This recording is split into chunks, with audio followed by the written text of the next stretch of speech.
होता है, कैसे होता है, वो आप यहाँ पर देख पाते हैं हम किस तरह से सारी चीज़ें होती हैं। तो यहाँ पर देख पा रहे होंगे।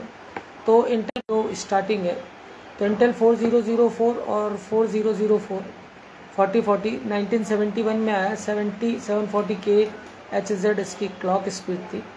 फिर 8088 आया 1972, 500 किलोहर्ट्ज़। फिर 8088 1974, 2 मेगाहर्ट्ज़। फिर 8085 1976, 3 मेगाहर्ट्ज़।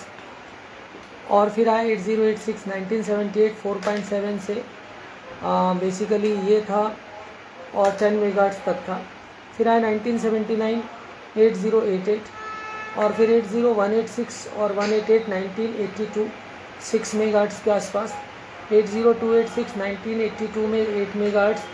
इंटेल 80386 1986 में 16 मेगाहर्ट्ज़ टू 33 मेगाहर्ट्ज़। इंटेल 80486 1986 में 16 मेगाहर्ट्ज़ टू 100 मेगाहर्ट्ज़ तक ये थे।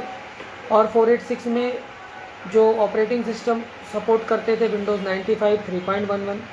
पेंटियम बेसिकली आया 1993 और 66 मेगाहर्ट्ज़ का था। और पेंटियम 1, पेंटियम 2, पेंटियम 3, पेंटियम 4 ये इसके वर्जन्स थे। और इसी समय 80486 और इसी दरमियान सेलेरॉन ब्रांड भी लॉन्च हुई। तो सेलेरॉन 1, सेलेरॉन 2, सेलेरॉन 3, क्योंकि वाया का जो CPU था बहुत सस्ता आने लगा था उस समय, तो इंटेल ने फिर सेलेरॉन को लॉन्च किया था ताकि मार्केट में कंपटीशन को फेस कर पाए।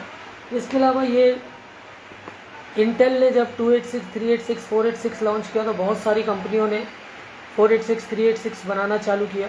तो इंटेल ने फिर पेंटियम, पेटेंट से नाम पेंटियम हुआ यहाँ पर, तो फिर P1, P2, P3 इस तरह से आए। फिर इंटेल कोर आया, कोर 2006 में 1.2 से 3 गीगाहर्ट्ज़ तक। फिर i3, i5, i7 2007, 2009, 2010 में ये रिलीज़ हुए। 2.2 गीगाहर्ट्ज़ से 3.3 गीगाहर्ट्ज़ थे।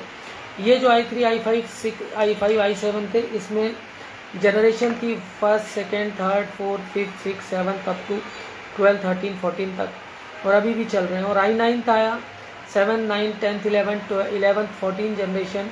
और ये 2023 में ये जो जनरेशन है ये 14 वगैरह लॉन्च हो चुकी हैं। और 7th 9 2017 में। और जो 9th जनरेशन का जो i9 CPU इंटेल का 3.3 से लेकर ये 5 गीगाहर्ट्ज़ तक आता है। और इसमें जनरेशन 7 to 14 तक रहती है। और i3, i5, i7 में तीनों में फर्स्ट से लेकर 14 जनरेशन तक ये CPU चलते हैं। First generation, second generation, third generation, fourth generation. तो अगर आपको ये सारी चीज़ें याद रखनी तो आप इसको इस तरह से इसका फ़ोटो पर अपने पास खींच के रख लीजिए ताकि दिक्कतें आपको ना रहे, कि ये पहचानने में आपको आसानी होगी। अब ये पुराना तो आप भूल जाइए, अब आपको सिर्फ i3, i5, i7, i9 ही ध्यान रखना है। और इसमें भी first, second, third, fourth generation के बाद जो फिफ्थ जनरेशन है, फिफ्थ जनरेशन के बाद एक और चीज़ बता दूं थोड़ा सा आपको, कि फिफ्थ जनरेशन के बाद जितनी भी रोमें हैं, रोम बायोस आपको एडिट करके बनानी पड़ेगी। और वो रोम आपको जब तक आप बनाएंगे नहीं तब तक वो काम नहीं करेगा लैपटॉप। अब देखिए फर्स्ट जनरेशन जो हम मानते हैं माइक्रो प्रोसेसर की 1971 से 1972, सेकंड जनरेशन 1973 से 1978, थर्ड जनरेशन 1979 से 1980, फोर्थ जनरेशन 1981 से 1995, फिफ्थ जनरेशन 1995 से अब तक ये चल रही है। वीडियोस अच्छे लग रहे हैं तो लाइक, शेयर, सब्सक्राइब करें। कोर्सेज़ के लिए हमें कॉल करें। CCNA, लाइनक्स, माइक्रोसॉफ्ट सर्वर, जो भी आप सीखना चाहते हैं। थैंक्स।